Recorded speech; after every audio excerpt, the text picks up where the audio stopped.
அனைத்து ஆன்மீக உறவுகளுக்கும் வணக்கம். வாங்க, நம்ம ஒரு எளிய பரிகாரம் தான் இது. நமக்கு பணத்தை வசியம் பண்ணக்கூடிய ஒரு சுவிட்சு என்ன நம்ம எழுத போகிறோம். அந்த மாதிரி நம்ம எழுதுறதுனால நம்ம வீட்டில் பணம் பெருகிக்கிட்டே இருக்கும். பணத்து மேலே அந்த பேப்பரை எழுதி வைக்கிறதுனால பணம் நம்ம கீழே இருக்கக்கூடிய பணத்தை எடுக்க வேண்டியதில்லை. இது மேலே பணம் மேந்துக்கிட்டே இருக்கும். நம்ம அதை எடுத்து செலவு பண்ணால் போதும். அதுக்காக தான் இந்த நம்பர்ஸை நம்ம எழுதி ஒரு பேப்பரில் வைக்க போகிறோம். அதே மாதிரி நம்ம பணத்தை இப்போ ஒரு பீரோலையோ பர்ஸ்லேயோ வைக்கிறோன்னு வச்சுக்கோங்க ஃப்ரெண்ட்ஸ். எப்படி வைக்கணும்னா, பணத்தை கூட கசாமுசான்னு வைக்கக்கூடாது.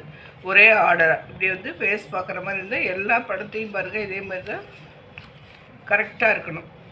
இதே மாதிரி நீங்கள் வச்சுக்கோங்க.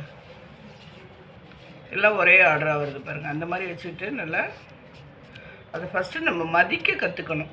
அது மேலே நம்ம ரொம்ப விருப்பப்படணும். நீ என்கிட்ட நிறைய சேரணும் அப்படின்னு நம்ம பணத்து மேலே ஒரு ஆசை, அஃபெக்ஷன், லவ் இதெல்லாம் வைக்கலாம். அந்த மாதிரி பண்ணால் தான் பணம் நம்மகிட்ட சேர்ந்துக்கிட்டே இருக்கும்.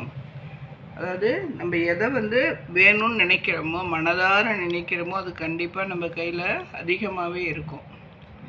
அந்த பிரபஞ்சம்னு சொல்கிறக்கூடிய அந்த சக்தி நம்ம மனசு நினைக்கிறதா நிறைவேற்றும். நம்ம அதனால் எப்பயுமே நல்லதையே நினைப்போம், நல்லதாகவே நடக்கணும்னு நினைப்போம், நடக்கும் நம்பிக்கையோட நினைப்போம். நம்பிக்கை மிக மிக வலிமை வாய்ந்தது. எதை செய்தாலும் ஒரு நம்பிக்கையோடு செய்யுங்க, நல்லதாகவே நடக்கும்.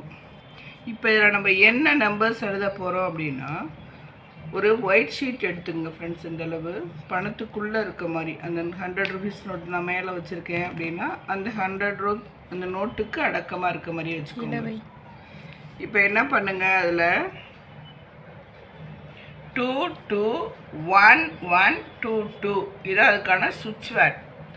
இந்த மாதிரி நீங்கள் எழுதிட்டு க்ரீன் இங்கில் எழுதுங்க. Green pen or green ink or green marker, green colour வர மாதிரி இருக்கக்கூடிய இல்லை ப்ளூ கலர், இந்த 2 கலர் தான் இதுக்கு பவர். இந்த 2 கலரில் உள்ளதை எழுதிட்டு நீங்கள் இப்போ ரப்பர் பேண்ட் போட்டு அதை எடுத்து வச்சிடலாம் பீரோவில். இந்த மாதிரி வைக்கும்போது நமக்கு பணம் நம்மகிட்ட இருக்க பணம் வீண் விரயம் ஆகாது. நல்ல விஷயத்துக்கு தான் பயன்படும். அதெல்லாம் பணம் பெருகிக்கிட்டே இருக்கும். ஓகே, இந்த மாதிரி செஞ்சு பாருங்கள். உங்கள் வீட்லேயும் பணம் பெருகணும், அதான் என்னோடய ஆசையும். எங்கள் வீட்லேயும் பெருகட்டும், உங்கள் வீட்லேயும் பெருகட்டும். வாழ்க வையகம், வாழ்க வளமுடன். தேங்க்யூ ஃபார் வாட்சிங் மை சேனல்.